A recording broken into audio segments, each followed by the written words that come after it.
Hello বন্ধুরা, যে সকল ছাত্রছাত্রীরা এই বছর অর্থাৎ 2024 সালে আইটিআইতে ভর্তি হওয়ার জন্য অনলাইনে ফর্ম ফিল আপ করেছিলে, তো তোমাদের কিন্তু ফার্স্ট ফেজ অনলাইন কাউন্সেলিং প্রক্রিয়া শেষ হয়ে গেছে। অর্থাৎ ফার্স্ট ফেজ অনলাইন কাউন্সেলিংয়ের মধ্যে যেই ফার্স্ট রাউন্ডের রেজাল্ট এবং সেকেন্ড রাউন্ডের রেজাল্ট কিন্তু বেরিয়ে গেছে এবং তোমাদের বলা হয়েছিল যে 12 জুলাই থেকে তোমাদের কিন্তু সেকেন্ড ফেজ অনলাইন কাউন্সেলিং হবে।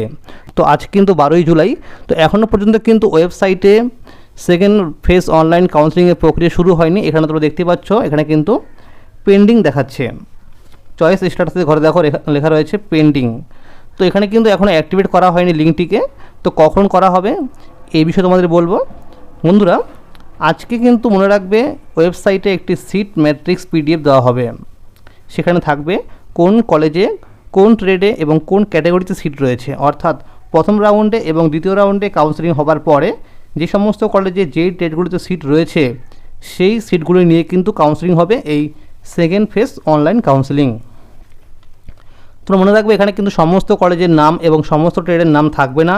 যে সমস্ত ট্রেডের সিট খালি রয়েছে সেই সমস্ত ট্রেডের নামই থাকবে আজকের এই সিট ম্যাট্রিক্স পিডিএফে।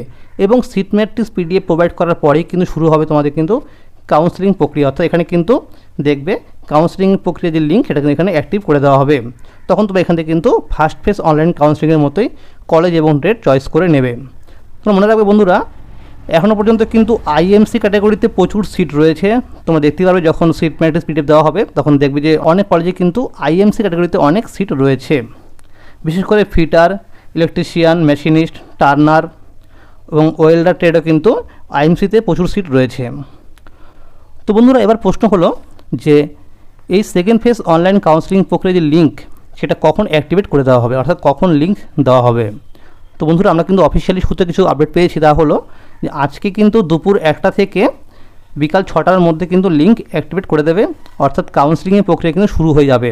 তার আগে কিন্তু একটা সিট ম্যাট্রিক্স পিডিএফ দেওয়া হবে এবং সেখানে থাকবে কিন্তু কোন কলেজে কোন ট্রেডে সিট রয়েছে। তোমরা কিন্তু সেটা দেখে তারপরে কাউন্সেলিং তোমরা করবে। তো বন্ধুরা, মনে রাখবে এই সেকেন্ড ফেজ অনলাইন কাউন্সেলিংয়ে কারা বসতে পারবে। তো বন্ধুরা, যারা ফার্স্ট ফেজ অনলাইন কাউন্সেলিংয়ে প্রথম রাউন্ডে এবং সেকেন্ড রাউন্ডে চান্স পেয়েছিলে, যারা অটো আপগ্রেডেশন করেছিলে, যারা আইএমসি, এমকিউ যে কটা তোমরা পাও না কেন, সবাই কিন্তু এই কাউন্সেলিংয়ে বসতে পারবে। তো বন্ধুরা, অনেকেই প্রশ্ন করছিল যে আমি ফার্স্ট ফেজ অনলাইন কাউন্সেলিংয়ে বা অটো আপগ্রেডেশন করে একটা কলেজে চান্স পেয়েছি, তো আমি যদি এই সেকেন্ড ফেজ অনলাইন কাউন্সেলিংয়ে অ্যাটেন্ড করি তাহলে কি আমার সেই পূর্বে সিটটা কি ক্যান্সেল হয়ে যাবে? তো তোমাদের উদ্দেশ্যে বলবো যে যারা আগে চান্স পেয়েছিল, যে ট্রেডে চান্স পেয়েছে এবং যারা ডকুমেন্টস ভেরিফিকেশন করে নিয়েছে তারাও কিন্তু চাইলে আজকে এই সেকেন্ড ফেজ অনলাইন কাউন্সেলিংয়ে অ্যাটেন্ড করতে পারে। মনে রাখবে সিট কিন্তু আগের সিটটি তোমার ক্যান্সেল হবে না, বরঞ্চ তুমি যদি নতুন কলেজে চান্স পেয়ে যাও তাহলে কিন্তু অটোমেটিক সেই সিটটা ক্যান্সেল হয়ে তোমার নতুন কলেজে অ্যাডমিশন হয়ে যাবে।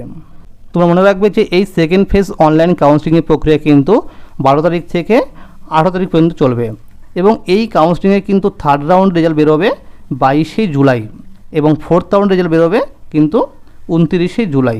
তো মনে রাখবে যে এই থার্ড রাউন্ডের কাউন্সেলিংয়ের রেজাল্ট পাবলিশ করার পরে কিন্তু ওমেন কোটা, ডিস্ট্রিক্ট কোটা এবং ভোকেশনাল কোটায় কোনো সিট থাকবে না। তো মনে রাখবে তারপরে যে কাউন্সেলিং হবে অর্থাৎ 29 তারিখে যে তোমাদের রেজাল্ট বেরোবে সেখানে কিন্তু ওমেন কোটার কোনো রেজাল্ট বেরোবে না এবং মনে রাখবে যে ডিস্ট্রিক্ট কোটা এবং ভোকেশনাল কোটার সিট থাকলেও সেই সিটগুলো কিন্তু পূরণ করা হবে জেনারেল ক্যাটাগরির মধ্যে। অর্থাৎ মেল এবং ফিমেল সবাই কিন্তু সেই সিটগুলোতে অ্যাপ্লাই করতে পারবে। তো বন্ধুরা, আজকে এই ছিল আপডেট যে আইটিআইয়ের সেকেন্ড ফেজ অনলাইন কাউন্সেলিংয়ের প্রক্রিয়া কিন্তু আজকে 1টা থেকে 6টার মধ্যে লিঙ্ক অ্যাক্টিভেট হয়ে যাবে। যদি এই ভিডিওটি ভালো লাগে অবশ্যই লাইক করে দেবে এবং যারা আমার এই চ্যানেল নতুন দেখছো অবশ্যই চ্যানেলটিকে সাবস্ক্রাইব করে নিও। ধন্যবাদ।